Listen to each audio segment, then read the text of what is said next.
Most of you may or may not actually know this, but I myself am a huge musical theater nerd.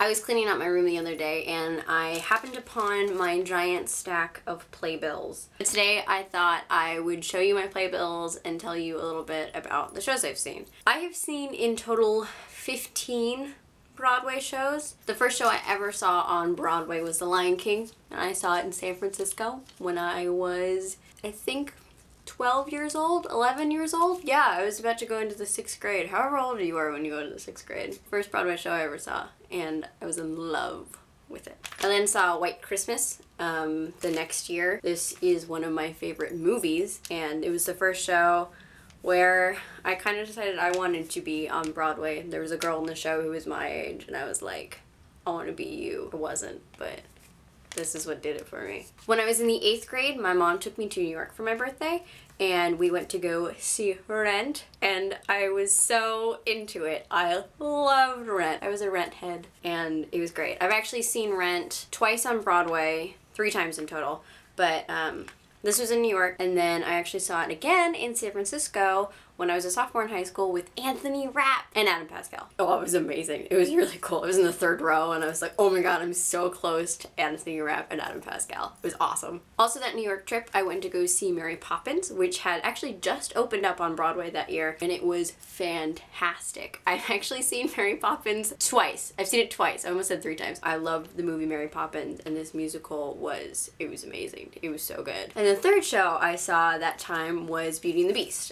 We actually saw this show because we got snowed in New York, and we had another day, and we went to the half-price ticket booth, and we got to see Beauty and the Beast for $40, and it was great. I actually got to see John Tartaglia as Lumiere, and he's one of my favorite people on this planet. He was Princeton. He was the original Princeton in Avenue Q, and he was Lumiere, and it was fantastic. And this is a great show. One of my favorite shows of all time was Avenue Q. I saw this in San Francisco when it was on tour. I love Avenue Q so much, and Avenue Q is still one of my favorite musicals of all time. The playbill I don't have, I somehow managed to lose, was Spring Awakening. I was and am obsessed with Spring Awakening. I was on the street team, so I saw Spring Awakening 3 times when it was in San Francisco. Anyway, after I saw Spring Awakening, I saw Hairspray also in San Francisco, which was really, really great. I got it all signed by everybody, which was really cool, but Hairspray is great. I love Hairspray. 39 Steps is a play I saw in San Francisco. Hilarious. It's Hitchcock. If you don't know what 39 Steps is, it's like a combination of all the Hitchcock movies, and it's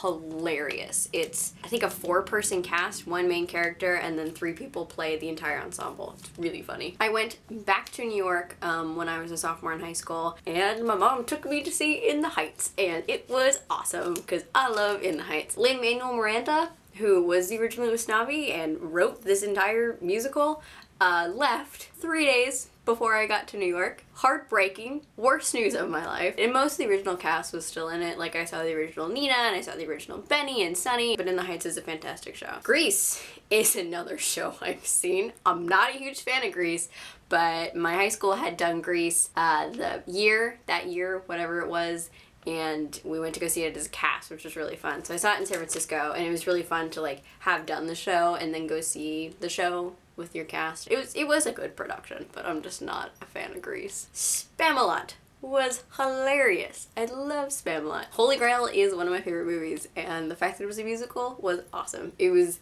such a good musical, and it was so funny. John O'Hurley was our King Arthur, who was like in Seinfeld and stuff, and he was hilarious. He was really funny. This is a great show. And then saw the new version of West Side Story when I was here in San Francisco. I know a lot of people didn't like the revival. It was good. It was really good. West Side Story is one of my favorite musicals, and I was just happy to see it. Next to Normal. Super good. My friend took me to go see it on my birthday, and it was kind of on a whim, and we just knew it was a good musical. We had saw it at the Tonys. We didn't know what it was about, but Next to Normal's a great, great show. I know a lot of people don't like rock operas, but this is a really good one. And then that summer, I went to go see Jersey Boys in London, and they don't give out playbills on the West End. You have to buy them. But I also saw Jersey Boys, and I saw Much Ado About Nothing with David Tennant and Catherine Tate, which was awesome. Best thing I've ever seen. It was so good. And most recently, the show I saw was Wicked. Actually, I've been doing theater for like 9 years, and I've never seen Wicked. I'm not usually a fan of Wicked, not a huge fan of the story, not a huge fan of the music, but the show itself was really, really excellent.